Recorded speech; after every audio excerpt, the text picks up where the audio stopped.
굿모닝. 9월 7일 화장을 고치듯 말씀으로 나의 삶과 영혼의 주파수를 맞추는 화요일 아침입니다. 말씀이 주는 가르침으로 내 삶을 잘 조정하시기를 축복합니다. 오늘의 말씀은 갈라디아서 3장 19절에서 29절까지입니다. 먼저 말씀을 읽겠습니다. 그런즉 율법은 무엇이냐? 범법함으로 더하여진 것이라. 천사들을 통하여 한 중보자의 손으로 베푸신 것인데 약속하신 자손이 오시기까지 있을 것이라. 그 중보자는 한편만 위한 자가 아니나 하나님은 한 분이시니라. 그러면 율법이 하나님의 약속들과 반대되는 것이냐? 결코 그럴 수 없느니라. 만일 능히 살게 하는 율법을 주셨더라면 의가 반드시 율법으로 말미암아 쓰리라. 그러나 성경이 모든 것을 죄 아래에 가두었으니 이는 예수 그리스도를 믿음으로 말미암는 약속을 믿는 자들에게 주려 함이라. 믿음이 오기 전에 우리는 율법 아래에 매인 바 되고 계시될 믿음의 때까지 갇혔느니라. 이같이 율법이 우리를 그리스도께로 인도하는 초등교사가 되어 우리로 하여금 믿음으로 말미암아 의롭다함을 얻게 하려 함이라. 믿음이 온 후로는 우리가 초등교사 아래에 있지 아니하도다. 너희가 다 믿음으로 말미암아 그리스도 예수 안에서 하나님의 아들이 되었으니 누구든지 그리스도와 합하기 위하여 침례를 받은 자는 그리스도로 옷 입었느니라. 너희는 유대인이나 헬라인이나 종이나 자유인이나 남자나 여자나 다 그리스도 예수 안에서 하나이니라. 너희가 그리스도의 것이면 곧 아브라함의 자손이요 약속대로 유업을 이을 자니라. 아멘. 하나님께서 우리를 위해 허락하신 은혜의 수단들을 잘 활용할 때 우리는 하나님의 창조의 의도대로 우리가 살아갈 수 있습니다.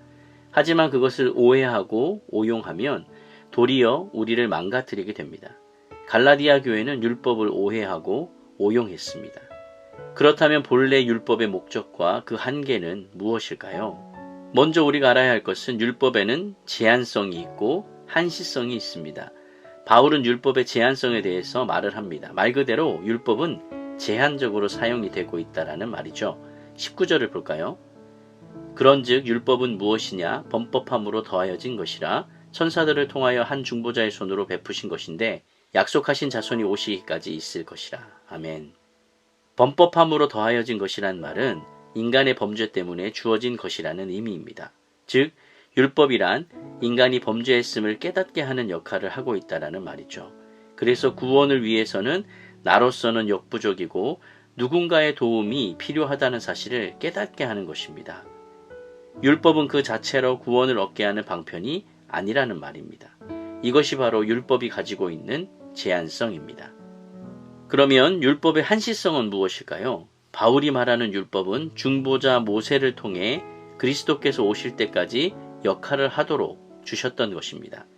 하지만 복음은 중보자가 아니라 성자 하나님께서 친히 주신 것입니다. 하나님이 친히 오셔서 복음을 말씀하시기까지 그 역할을 다하는 것이 바로 율법입니다. 이것이 바로 율법의 한시성입니다. 처음부터 그리스도에 대한 계획 없이 율법으로만 의롭게 되는 길을 마련하신 적이 없습니다. 율법 준수를 강조하셨지만 사실은 율법보다 앞서 약속을 주셨고 처음부터 구원은 인간의 능력이 아니라 예수 그리스도를 통해서만 가능하게 하셨습니다. 율법은 제한적이고 한시적입니다. 그렇다면 왜 율법을 주셨을까요? 우리가 두 번째로 알아야 할 것은 바로 율법의 역할입니다. 율법은 율법만의 역할이 있습니다. 율법의 기본 기능은 토라라는 말에서 잘 나타나고 있습니다. 토라라는 말은 가르침 혹은 교훈이라는 뜻을 갖고 있습니다. 마치 방향지시 등처럼 언약 백성에게 하나님의 뜻을 드러내고 그분의 평가 기준을 알려주는 것이죠. 하지만 죄를 억제하거나 죄를 극복할 힘을 주지는 못합니다. 율법은 기능적으로 한계를 갖고 있으며 아브라함에게 한 약속과는 처음부터 별개였습니다. 그렇지만 율법은 하나님의 평가 기준을 담고 있기 때문에 그분 뜻에 순종하지 않는 모든 사람들을 죄 아래 가둘 수 있습니다. 22절입니다. 그러나 성경이 모든 것을 죄 아래에 가두었으니 이는 예수 그리스도를 믿음으로 말미암는 약속을 믿는 자들에게 주려 함이라. 아멘. 율법의 이런 모습은 사람들로 하여금 죄의 문제를 해결할 수 있는 방법, 곧 예수를 믿음으로 인한 약속의 성취를 기대하게 합니다. 바울은 율법의 기능을 말을 하면서 초등교사라는 말을 합니다. 여기서 쓰인 초등교사는 원어로는 파이다고고스라고 이야기가 되어 있는데 그 뜻은 무엇이냐 하면 가정교사, 후견인 등으로 우리가 표현할 수 있습니다. 당시 헬라인들은 자신의 귀한 아들을 성인이 될 때까지 이들에게 맡겨서 생활과 품행을 엄하게 가르치게 했다고 합니다. 그들은 초등교사 아래에서 철저하게 양육을 받지만 성인이 되면 더 이상 이들을 교육하지 않습니다. 율법은 이런 초등교사와 같이 우리를 믿음으로 성숙한 자가 되게 하는 역할을 하고 있습니다. 아이가 성인이 되면 초등교사가 더 이상 역할을 못하는 것처럼 이제 그리스도가 오신 이후로는 율법이 그 역할을 하지 못합니다. 믿음의 초보인 자들에게는 율법이라는 그리스도인의 삶의 표지가 자기를 돌아보게 하고 점검하게도 합니다. 그러나 복음을 알게 되면 더 이상 율법의 행위가 아니라 하나님의 언약을 믿음으로 의롭게 된다는 사실을 알게 됩니다. 예수 그리스도가 오기까지 사람의 죄를 죄로 정하는 수단으로 율법을 주셨습니다.